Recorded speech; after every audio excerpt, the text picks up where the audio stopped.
আজকে বুধবারের দুপুরে প্রচণ্ড ভিড় নিউ দীঘা। কালকে ঈদ গেছে, তার জন্য আজকে ভিড়টা বেশি।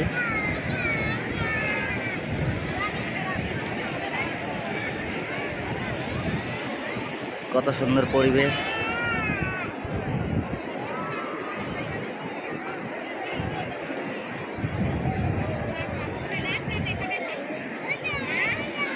দেখুন, যত দূর চোখ যাচ্ছে তত দূরই ভিড়।